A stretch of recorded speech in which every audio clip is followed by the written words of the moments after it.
Please note that nothing in this podcast should ever be taken as personal financial advice. And if you are seeking financial advice, reach out as we work with professionals in the industry. And welcome back to the Finance Bible podcast. Welcome to 2022. Big year coming up. I'm joined once again by the fellow co-founder and my fellow friend. And we're back. Mr. Don, how are you? Mate, we are back. Big year. We have had a lot of time off, which has been good. We've, as we always say, we've been planning big things to listeners. We don't want to give it away now, but summer break was great. We got up, we just actually came back from Queensland, had a bit of a trip up to the Sunshine Coast, made our way down south. The break was absolute mayhem. So the Don's going to Melbourne. He's ready to spend time with his family. Gets there, test positive for COVID. I reckon I was one of the first individuals to get the vid out of like my friendship group before, because now everyone kind of has had it. Yeah. But I think I was the one of the OGs. But worst timing, literally drive down to Melbourne, there for one night, get it, have to drive back Christmas night. I drove back, isolated in my house in Sydney for a week, 10 days actually. We love it. We love to hear it. Do we? No, not at all. And then, so you got COVID, you were G'd up, I'm hanging out with my mates. All of my mates get COVID. I'm like, all right, I'm out of here, I dodge it. Go to my house, my whole family gets COVID, I dodge it again. And then I'm like, all right, well, let's go to Queensland with the crew. Go to Queensland, everyone I'm with gets it, we come back, I still don't have it. Dodge it. So, I still haven't had it. But enough about COVID. It's 2022. Our first returning podcast for the year. Let's get into it. Well, first things first. New year, new goals, new wish lists. I'm sure many of you guys have put together a bit of a, New Year's resolution or a financial resolution for 2022 and what you want to achieve. Could be some goals, could be a figure that you want to earn an income, could be amount of properties you want to obtain, whatever it may be. But this podcast, we're going to split this up into two different parts, because we've come up with around 7 different steps to help you become a millionaire. The title itself is very clickbaity. We're not doing that on purpose, but it literally is. If you follow these 7 habits, they may not make you a millionaire overnight, but if you continue to act on them, happy days, you'll start making your journey to become one. So first things first, staying out of bad debt. The problem I see with a lot of individuals out there today is advertisements on TV are kind of promoting people to spend money on shit. So it's literally just clothes, shoes, things that other people want you to have or want to be seen in to try and show off to their friends. But a lot of individuals get into consumer debt and they're paying this off over 5, 10, 15 years, which is literally the worst type of debt you can have. There's good debt, bad debt. Good debt, on the other hand, is what we call, for example, real estate debt. Marketing has become one of the biggest subtractors from building wealth over time. The reason for that, I mean, it's as simple as advertising and marketing is possibly the biggest industry in the world. Look at the biggest companies. You got Facebook, like number one. They're a huge company. How do they make their money? You don't pay to use it. It's not pay to get on there and send someone a message. Purely making profit from advertising and marketing. You're on there, Facebook, Instagram, Snapchat, whatever you want to be on, and you just get ad after ad after ad. Now, all of these ads, they've done studies, they've done psychology. They know how to win you over. They know how to make you spend money. That's their goal, ultimately. Yeah. These ads are getting smart, and they're creating emotional attachments and making you spend money on crap you don't need. For example, making you want to get into debt to buy a house and getting that bad debt. Advertising a car, making it look pretty, making it look good, driving along cheaters and stuff like that. Like all of this stuff. I last time driving along cheaters. Yeah, I saw an ad and it was a car driving along a cheater and I went, that looks cool. Yeah, I like cheaters. Yeah, right. Can't remember what it was. If anyone knows, feel free to... Probably Jaguar or something. Let me know, yeah, probably.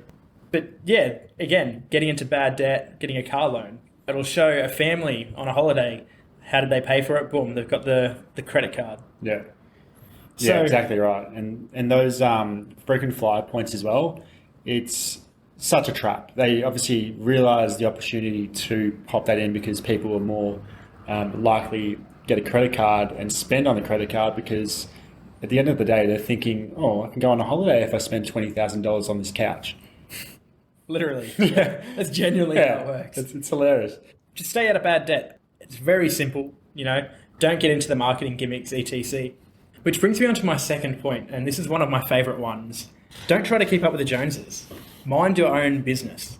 For example, I know people who are getting Mercedes cars. I know people who are going out and buying all of these ridiculous clothes that they can't afford, etc.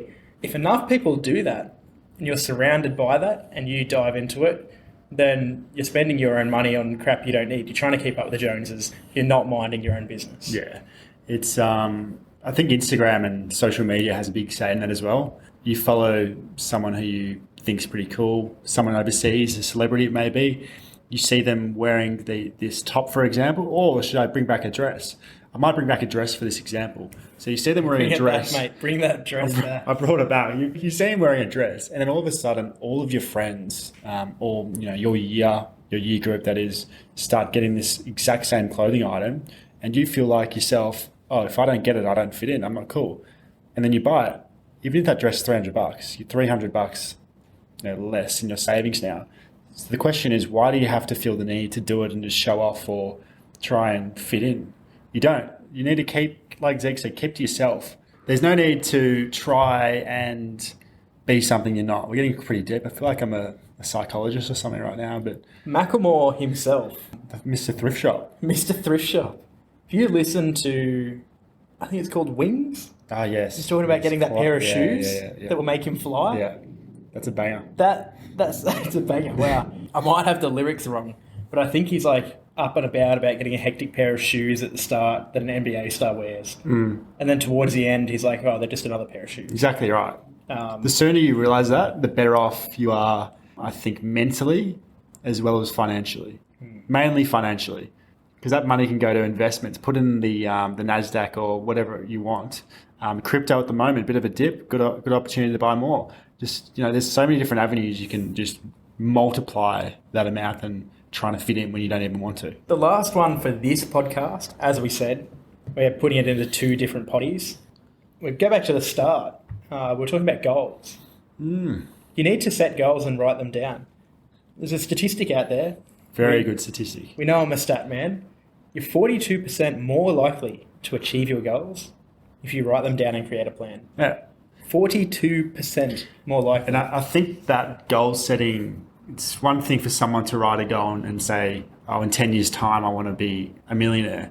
But it's, how are you going to become one? That's where you make short-term goals. So every 6 months, 12 months, where do you want to be? For example, do you want to save up $100,000 in 12 months' time? Whatever the numbers or your goals may be. But have short-term goals, medium-term goals, and then having those short and medium-term goals, that will help you reach your long-term goals. A goal without a plan is not a goal, really. It's a dream. It's a dream. I like that dream. from you. A goal without a plan is a dream. Start. Mate, let's get that imprinted on walls and stuff. I think it already is. Oh. I think that's all I know. All right, if that's trademarked, we apologise. Play on. If you've got a goal, let's say, save up my first $100,000 within the next 5 years. So we know, okay, we've got 5 years to get $100,000. If you want to save $100,000 in 5 years, you've got 5 years to do it. You've got 60 months. How much do you need to put aside over 60 months to do it? Or if you're getting paid weekly, you've got 52 weeks by 5. We're talking about 260. Or how much money do you need to put aside per week to do that? As well as that, not just putting money aside. If you've got 5 years and you're investing as well, you can factor in the returns you're getting and all of that kind of stuff. Assuming an 8% return, over a weekly period of 260 weeks, then you can really start doing proper hard calculations and trying to figure out the quickest way to fast track to that goal. And that's the kind of detail that you should be going into when you're trying to set a good goal that you want to achieve. Yeah, exactly right. Like put a pen to paper as well. So imagine setting that goal of 100K and you go, yep, I want to save 100K in 5 years. Cool. You've got that goal. You're not going to hit it if you just do that.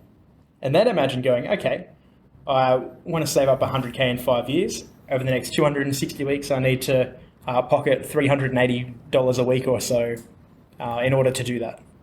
then you've got a more of an idea. You can start budgeting. You can get everything in place. Yeah, set a plan, goals, write it down. You have to make these little small goals to reach the end goal. That's how the game works. But these first 3 steps are probably the foundations, the crucial parts to it.